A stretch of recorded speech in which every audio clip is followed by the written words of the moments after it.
My cousin forged my signature, stole my studio, and smiled while it got bulldozed. My aunt signed off and called it letting go. Now he's cuffed on a dock, she's begging for a loan, and I'm not answering.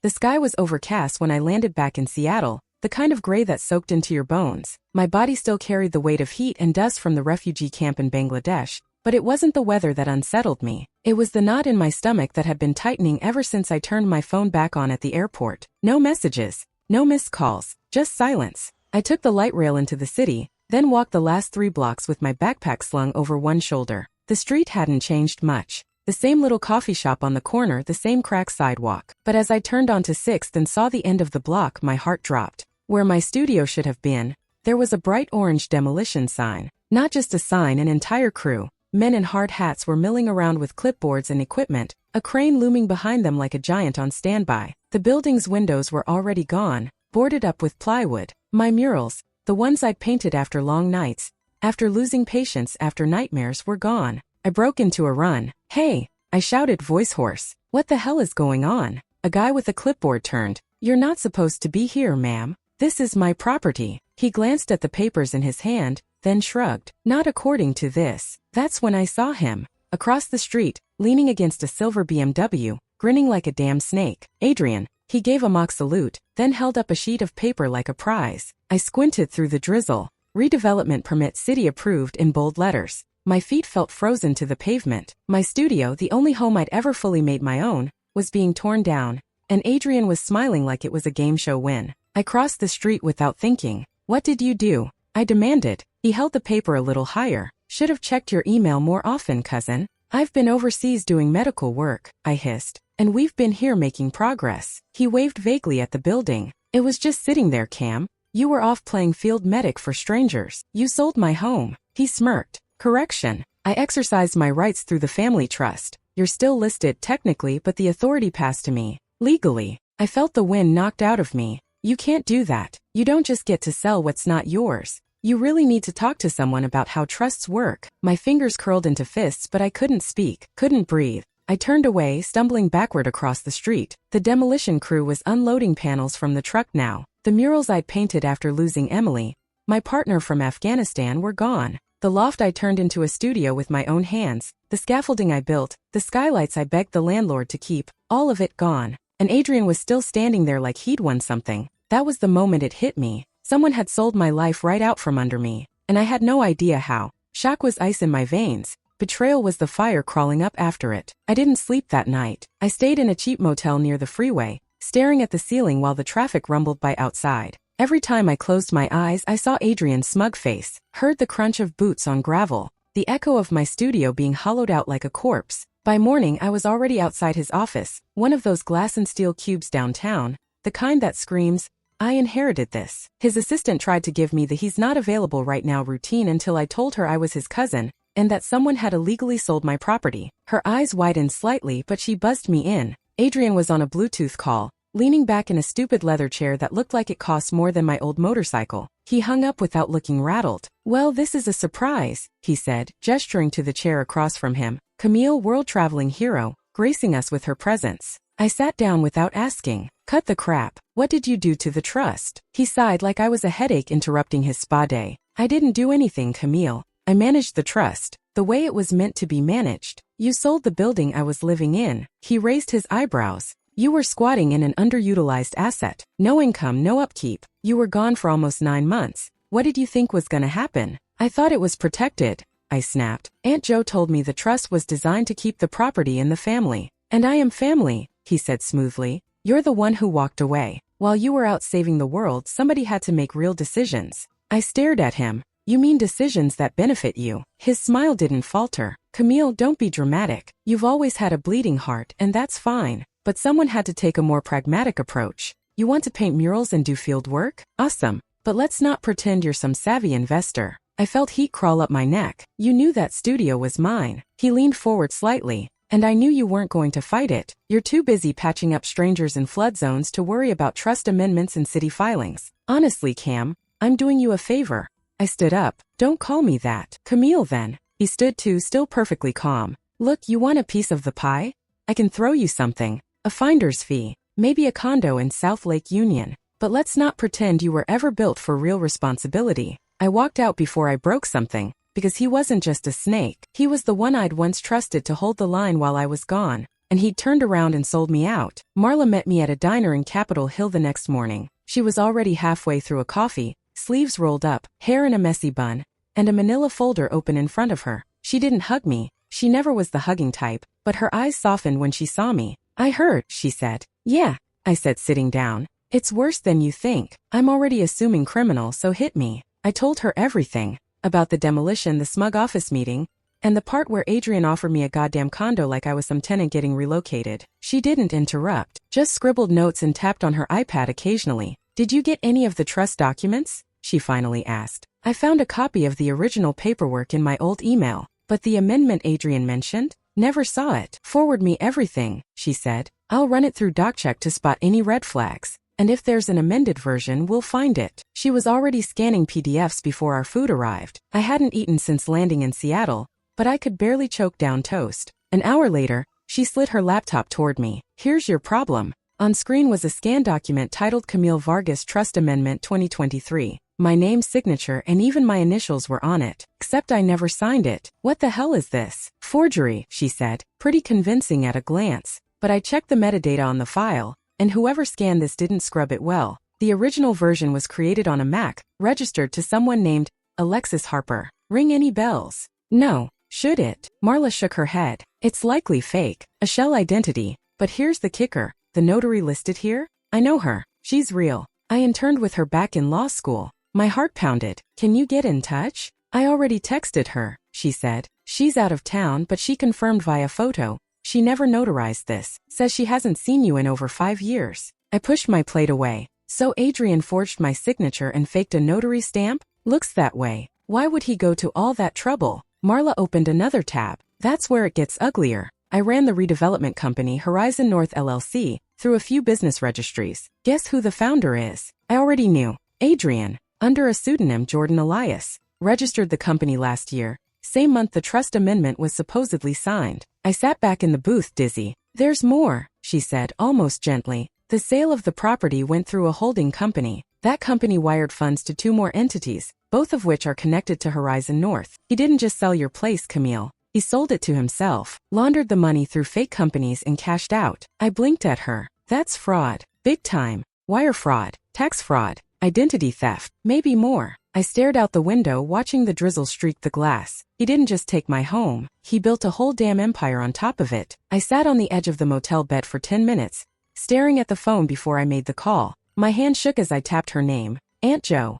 That contact hadn't been updated since I was 22. I never changed it to Josephine or Joanne or anything colder. I always kept it warm, familiar. She answered on the 3rd ring. "Well, there you are," she said breezily, like I hadn't just spent the last 3 days watching my life collapse. "Back in the States, I heard." "Yeah," I said, voice flat. "I'm back." A pause. Then, "Is this about the property?" There it was. No pretending. No small talk. She knew exactly why I was calling. "You knew," I said quietly. "I did. And you didn't think I deserved a phone call? A heads up? Anything?" Another pause, this one longer. "Camille, you were off in another country. You've made it clear where your priorities lie. We had to make decisions." "We?" My voice cracked. "You and Adrian?" "I'm still a trustee," she said. "Technically, I signed off on the amendment." He brought in the paperwork and I reviewed it. It seemed appropriate. I laughed bitterly. "You signed off on a forged signature." She didn't respond. "I didn't sign that document, Aunt Jo. And the notary didn't either.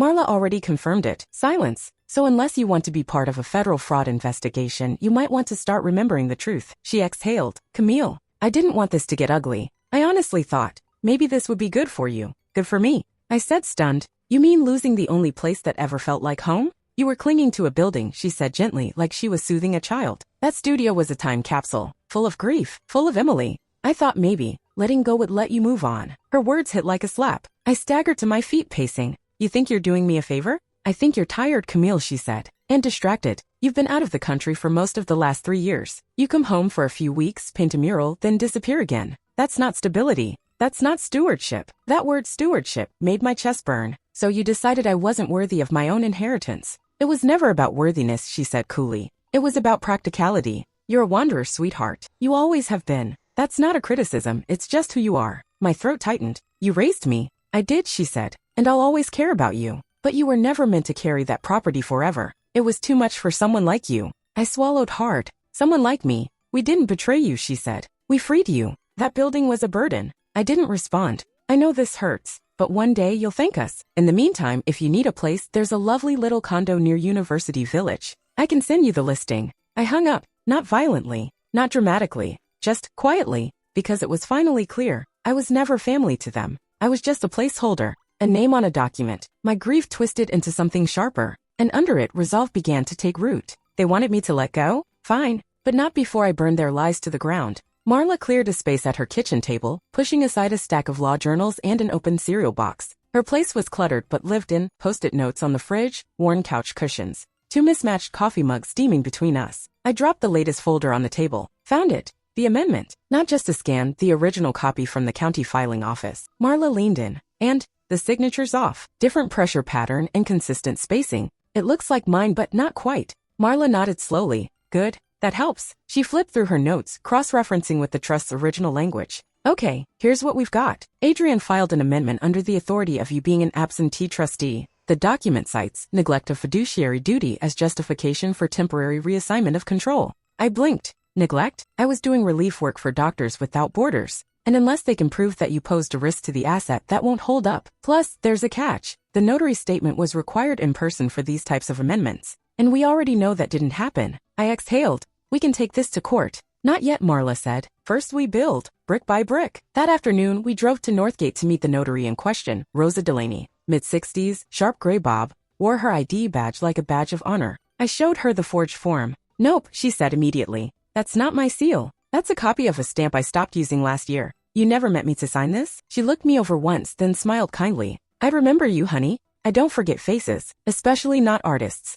Marla grinned. Would you be willing to sign an affidavit confirming that? Gladly, Rosa said. People like that cousin of yours give us all a bad name. Later that night, I called Wallace. He picked up after 2 rings, voice gravelly and warm. Camille. That you? Yeah, I said. I need a favor. Wallace used to audit shady contractors for the city back in the day. He was my godfather, my late father's best friend, and the only man who ever taught me how to balance a checkbook and kick someone out of a meeting with grace. I explained everything. He didn't ask why Adrian did it. Didn't need to. Instead, he said, send me what you've got. I'll loop in a friend at the ethics board. Over the next week, we pieced it together. 3 shell companies, 2 wire transfers to offshore accounts, 1 fake developer profile, Jordan Elias, which Wallace traced to an IP address linked to Adrian's firm. Guy left digital fingerprints all over the damn crime scene, Wallace muttered. Amateurs. By the weekend, we had a binder full of evidence, a notarized affidavit, and a court filing packet Marla was ready to submit. I looked at the manila folder in my hands, the same one Adrian had waved at me like a trophy. And I smiled. He built this lie on paper. And now paper was going to bury him. Adrian walked off a red-eye flight from Singapore looking like he'd stepped off the cover of some tech finance magazine. Sharp navy blazer, wrinkle-free slacks, shoes polished like a mirror. He gave a bored wave to the driver waiting outside baggage claim and slipped on his sunglasses like he didn't have a care in the world. Then his phone buzzed. He glanced down and froze. First notification. Alert. Multiple account access denied. Contact your financial institution. Then another. Transaction flagged. $35,000 wire blocked due to compliance concerns. Then came the one that actually made his face change. Seattle Zoning Board. Redevelopment project status. Permits revoked. He stopped walking. For the first time in his life, Adrian looked like he didn't have a script. The driver approached hesitant. Sir? Are you? Just drive, Adrian snapped, already dialing his phone. The next morning, Marla forwarded me a glorious email. It was from the city's zoning department. Due to multiple ethics complaints and a pending investigation into fraudulent business practices, all permits filed under Horizon North LLC have been rescinded effective immediately. Further development will be considered pending the outcome of the formal inquiry. Attached was a scanned complaint form, filed anonymously, with footnotes, thorough ones. Marla grinned as she handed me the printout. Wallace didn't just file it. He built a damn case. Meanwhile, Adrian's world started shrinking. His business partner, Carter Rowe, pulled out 2 days later. Officially, it was creative differences. Unofficially, Carter's lawyer had called mine to request immunity if we submitted anything tying him to the shell companies. I let Marla handle it, but I imagined the panic on Adrian's face when Carter ghosted him. No more funding. No more fake prestige. No one left to buffer him. 2 days later, according to Wallace, Adrian showed up at Aunt Jo's house, banged on the front door for 10 full minutes. When she finally opened it, he shoved a stack of documents into her hands. You need to fix this, he said, frantic. She didn't let him in, just looked at him with that tired, clinical detachment she'd once reserved for disappointed report cards. Adrian, she said, I've already retained counsel. He blinked. What? You acted independently, she said flatly. I only signed what you brought me. I have no legal responsibility. You said this was airtight. I said, she replied calmly, that you should be careful. Then she closed the door. Adrian stood there on the porch, holding a pile of paperwork that suddenly meant nothing. His empire had been built on forged ink and blind confidence. And now it was unraveling in real time. One permit, one partner, one betrayal at a time. 3 days after the permits were pulled, I got a voicemail from a number I didn't recognize. It was Adrian. His voice sounded hollow, strained, like he was trying to stay calm but cracking around the edges. Camille, hey, look, I think we got off on the wrong foot. I know you're upset, but this is going too far. We're family. We should talk. Please. I deleted it without listening to the rest. Later that night, my phone buzzed again, this time, a text from Wallace. Wallace, federal guys are sniffing. SEC just flagged his wire transfers. Told you it'd get there. I sat back in the diner booth, phone in one hand, coffee going cold in the other. It was happening faster than I'd expected. And Adrian? He was spiraling. By the weekend, he'd shown up at Aunt Joe's again, pounding on the door like a repo man. She didn't answer this time. But according to Wallace's neighbor, who saw the whole thing from his porch, Adrian was yelling loud enough for the whole street to hear. You're not gonna hang me out to dry.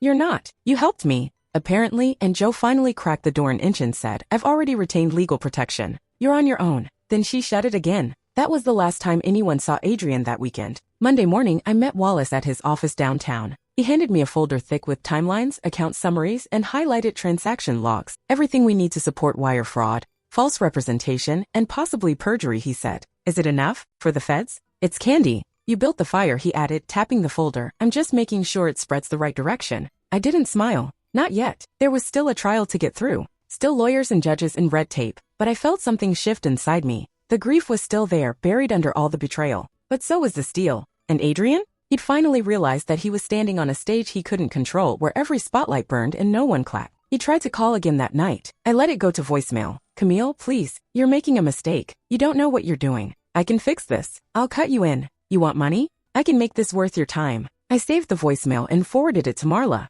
Then I powered off my phone and went to bed. Because I wasn't just watching Adrian fall. I was pushing the last piece into place. The courtroom wasn't glamorous. No polished wood panels or dramatic lighting, just fluorescent bulbs, scuffed tile, and rows of plastic chairs that squeaked if you shifted too much. But it didn't matter. I didn't need a movie set. I just needed the truth to land. Marla sat beside me at the plaintiff's table, calm and razor-sharp in a navy blazer that matched the tone of the room. Wallace sat behind us, flipping quietly through a notebook, occasionally nodding to himself like a man who already knew the ending. Adrian walked in 10 minutes late, wearing the same suit he'd worn on his return from Singapore. Only this time, it looked like it had slept in his car. He didn't look at me. Didn't look at anyone, really. Just sat down next to his lawyer, who whispered something he clearly didn't hear. The judge, an older woman with steel gray hair and zero tolerance for nonsense, wasted no time. The trust amendment was the first domino. Marla laid out the timeline step by step. Rosa, the notary, testified via video call, confirming she had never seen me in person to witness the signature. The judge raised an eyebrow and jotted something down immediately. Then came the forensic document analyst. He showed enlarged copies of my supposed signature, compared with legal forms I had actually signed. The differences were obvious. Even the clerk across the aisle shook his head when the slide came up. Finally, Wallace took the stand. He went through the paper trail like a surgeon, showed how Horizon North LLC was founded by Jordan Elias, traced the IP to Adrian's office, and followed the money from the sale through a network of shell corporations, all of which circled back to Adrian's private holdings. The judge interrupted only once. Did the defendant benefit financially from the sale of the plaintiff's property? Wallace didn't hesitate. Directly and substantially. Adrian's lawyer fumbled a rebuttal, something about miscommunication, delegated authority, family misunderstandings. The judge wasn't buying it. By the time we adjourned, I already knew the outcome. 2 weeks later, the official ruling came down. The amendment was invalid. My original position in the trust was restored. The sale was deemed fraudulent. Adrian was ordered to pay restitution for damages, a hefty 6-figure sum, and the court awarded me ownership of 2 remaining family properties that hadn't yet been sold off. Marla called me that morning, voice practically glowing.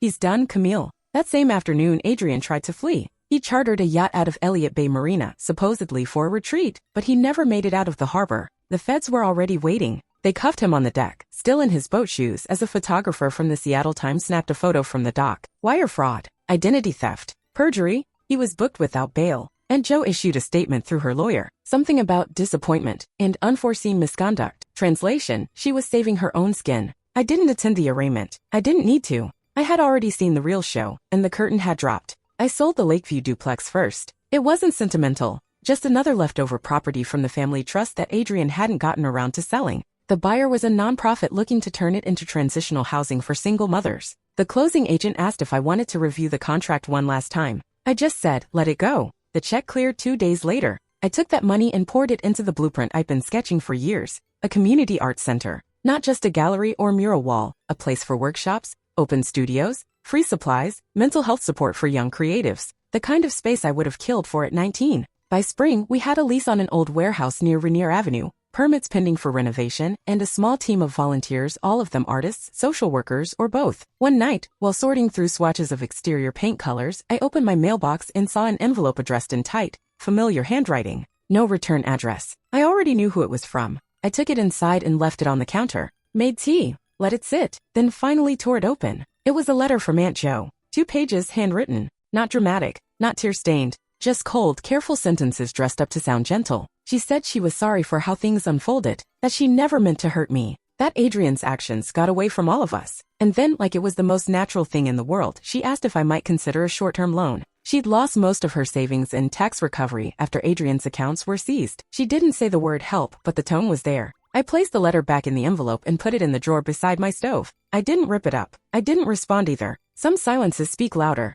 2 weeks later, I unlocked the new studio space with Wallace and Marla at my side. The drywall was up, the sunlight hit the east wall just right, and the smell of fresh primer filled the air. I stood in front of that wall for a long time before picking up a brush. Red first, then gold, then deep navy blue. I painted a phoenix, wings outstretched, ashes at its feet, flame blooming behind it, not destructive but bright, rebuilding. It took 3 days. No stencils, no assistants, just me and the music in my headphones and something burning clean behind my ribs. On the final night, I stepped back, arms speckled with color, lungs full of dust and paint fumes. And for the first time in years, I slept through the night without waking up once. Not to gunfire, not to sirens, not to dreams of locked doors or gutted studios. Just silence. The good kind. The building was still there, or what was left of it. I hadn't been back to the lot since the demolition crew packed up. For months it stayed fenced off, a hollow shell behind chain link and yellow caution signs. But this morning something drew me back. I parked 2 blocks away and walked. It was quiet, early enough that the street was barely stirring.